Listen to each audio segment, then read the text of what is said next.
Module 2-ലെ lesson 2-ലാണ് നമ്മൾ എത്തിയിരിക്കുന്നത്. Asthma allergy മാത്രമല്ലെന്ന് നമ്മൾ മനസ്സിലാക്കേണ്ട ഒരു സമയം. ആസ്തമയെക്കുറിച്ച് പലരും പറയുന്നത് എന്താ, ഡോക്ടറെ ഇത് ചെറിയൊരു അലർജിയാണ്, പിന്നെ കുറച്ചൊരു വീസിങ് ശ്വാസം മുട്ടലുണ്ട്. ആസ്തമ എന്നാൽ എന്താണ്? നമ്മുടെ ശ്വാസകോശത്തിനുള്ളിലെ ഒരു ട്രാഫിക് ജാം പോലെയാണ് ഈ ആസ്തമ എന്നാണ്.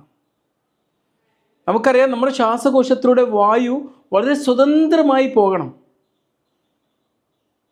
പെട്ടെന്ന് ഇതിൻ്റെ വഴി ഒന്ന് ഇടുങ്ങിപ്പോയാൽ എന്തായിരിക്കും അവസ്ഥ? ഈ സ്വതന്ത്രമായുള്ള യാത്രക്ക് മുമ്പിൽ അതൊരു വലിയ തടസ്സമായി നിൽക്കും.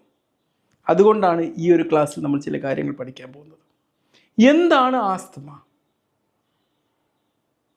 വീസിങ് എന്ന ശബ്ദം, വലിവ് എന്ന ശബ്ദം എന്തുകൊണ്ട് അപകട സൂചനയാണ്?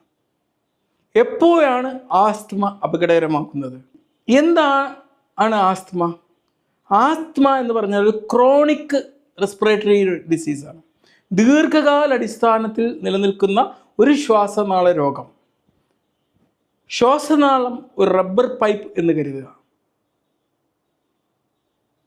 ആസ്തമയിൽ പൈപ്പ് ഇങ്ങനെ വീങ്ങി വരും, ചുറ്റുമുള്ള പേശികൾ മുറുകും, കട്ടിയുള്ള കഫം അതിനുള്ളിൽ അടഞ്ഞു കിടക്കും, അതിൻ്റെ വഴി അടച്ചു കളയും.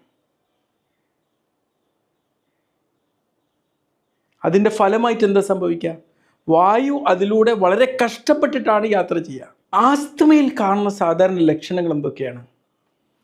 വീസിങ്, നല്ല ശബ്ദത്തോടു കൂടിയുള്ള ശ്വാസം വിടൽ, നെഞ്ച് മുറുകുന്നൊരു സാഹചര്യം, ശ്വാസം മുട്ടൽ, രാത്രി കാലങ്ങളിലെ ചുമ. ആസ്തമക്ക് രാത്രി എന്ന് പറഞ്ഞാൽ ഒരു ഷോ പോലെയാണ്. പകൽ ശാന്തമാണ്, രാത്രി ഒരു അടിയന്തരാവസ്ഥ പോലെയാണ്. ആസ്തമ എന്ന് പറഞ്ഞാൽ നമുക്കറിയാം, അത് ഉണ്ടാവണമെങ്കിൽ ചില ട്രിഗറുകൾ ഉണ്ടാവണം. ഒരു ഫയർ അലാറം പോലെയാണത്. ചെറിയ കാര്യമാണ്, പക്ഷെ ആ ചെറിയ കാര്യത്തിനുള്ള പ്രതികരണം വളരെ ശക്തമാണ്.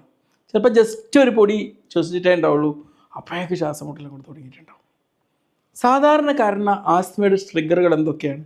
പൊടി, പുക, തണുത്ത കാറ്റ്, ചില ശ്വാസകോശത്തിലെ അണുബാധകൾ, ചിലപ്പോൾ മാനസിക സമ്മർദ്ദങ്ങൾ മൂലവും ആസ്തമ ട്രിഗർ ചെയ്യാം.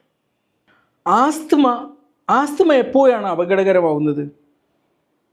ഈ വീസിങ് അല്ലെങ്കിൽ ശബ്ദത്തോട് കൂടിയിട്ടുള്ള ഈ ശ്വാസം എടുക്കൽ നിലക്കാതെ എങ്ങനെ തുടർന്നു കൊണ്ടിരിക്കുന്ന സാഹചര്യത്തിൽ, വിശ്രമത്തിലിരിക്കുമ്പോൾ പോലും ശ്വാസം മുട്ടൽ അനുഭവപ്പെടുക, പിന്നെ ഒരു സംസാരിച്ചൊക്കെ അങ്ങോട്ട് തുടങ്ങിക്കഴിഞ്ഞാൽ മുഴുവൻ വാക്കും അങ്ങോട്ട് മുഴുവിപ്പിക്കാൻ പറ്റാത്ത സാഹചര്യങ്ങൾ, ചിലപ്പോൾ ചുണ്ടുകൾ നീല നിറാവുമ്പം,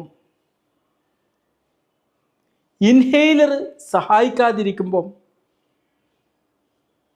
തുടങ്ങിയ സാഹചര്യത്തിലൊക്കെ ഇത് അപകടകരമായ ഒരു സൂചനയാണ് നൽകുന്നത്. ആസ്തമയെക്കുറിച്ച് കുറേ മിഥ്യാധാരണകൾ നിലനിൽക്കുന്നുണ്ട്. ഏതൊക്കെയാണത്? ഇത് കുട്ടികളിൽ മാത്രമാണ് കാണുന്നതെന്ന് പറയാറുണ്ട് ചിലർ. തീർച്ചയായിട്ടും കുട്ടികളിൽ മാത്രമല്ല.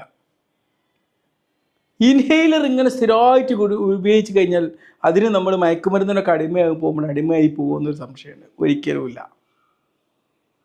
ഇനിയിപ്പോൾ ചില ആസ്തമകൾക്ക് വീസിങ് ഇല്ല, അപ്പോൾ എനിക്ക് പ്രശ്നമില്ല എന്ന് വിചാരിക്കും. അല്ല, വീസിങ് ഇല്ലാതെയും ആസ്തമ വരാം.